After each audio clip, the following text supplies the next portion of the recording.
Okay, let's change the Sparx wheel from fire to regular.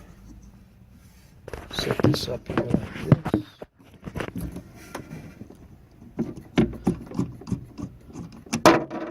That's the wheel. This is just a regular 5/8 I'm going to put on there. That's got my strobe on there. That's what that is. That's a fire I'm taking off. Just finger tight. This, of course, is the height where it engages on the skate. I've been using 4 fairly well. That's the alignment knob for getting the wheel back and forth to center on the skate. So we got a pair of 752s, kid skates. Those are stainless blades. And I'm trying to perfect doing this with my elbow. We're going to go through and do 2 cycles.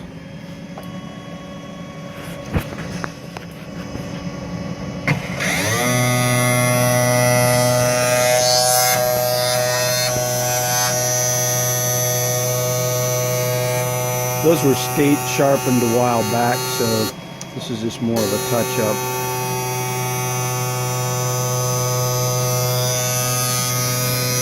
These are size 3s. They're size 3s. Those are actually made in Canada.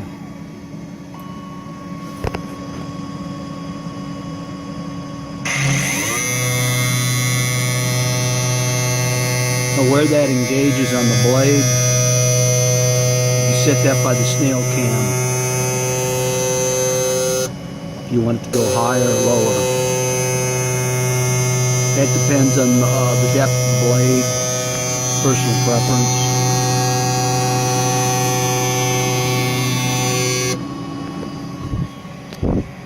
So this red light here goes to green when it's done. It's going to run a little bit longer because it's still doing some filtration. I'll put my elbow here and pull that out of there.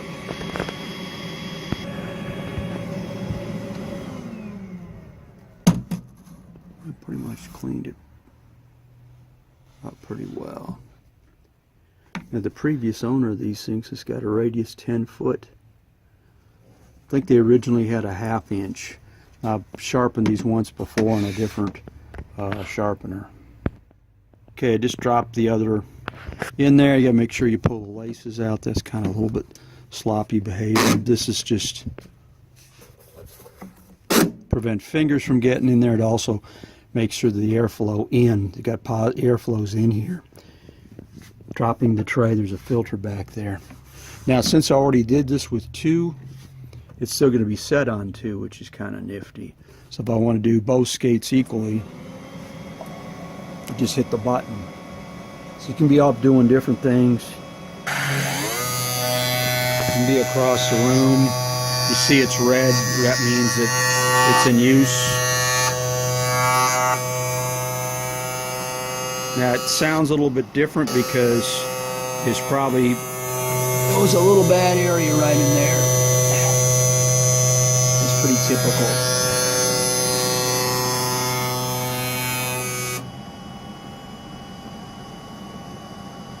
This table is just something set up. That is where the grind ring goes in and it reads the RFID chip which is in here. That's the fire.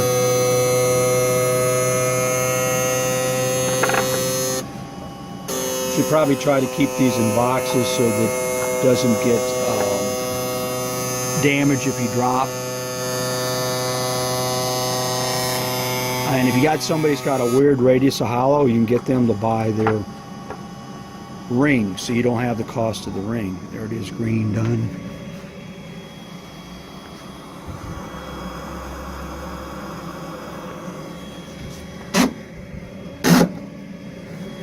Push this down.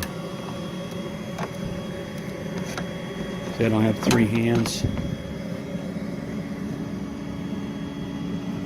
There's the blade.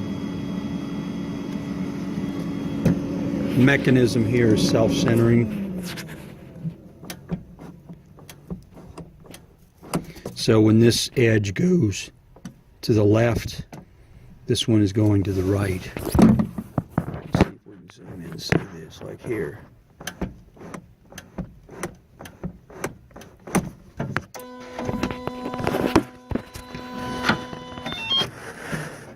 And you can see the slots there. Cam actions. You got a mechanical cam's what that's doing. There's just a little bit of dust in the tray.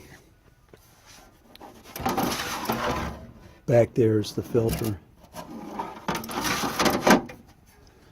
This is the RFID detector somewhere in here. Snail cam for height adjustment. Of course, that's the grind ring. And that's spring loaded on the spindle. This adjustment through here is to get the skate centered. Actually, the spindle centered with respect to the clamp. So what they're doing is they're not really adjusting the clamp, they're adjusting, this is actually moving this wheel this way, either toward the back or the front, and that's what you use the alignment ring. So since this is done, all I've got to do is take the stone and go through and just kiss off the little bit of, just a small amount of an edge that's on here. But those are nice. This is a touch-up. Did two passes. Here's a bunch of other skates I've got. These are women's skates, Mission Betties, which are kind of weird in the sense that these are actually mission skates. That says a size 6 women in there, but that's actually about the size compared to regular hockey skates. I think it's about a 3 or a 4 or something. So if you ever buy some mission skates used, you got to be careful that the sizing is weird compared to normal hockey skates. This is a 637D.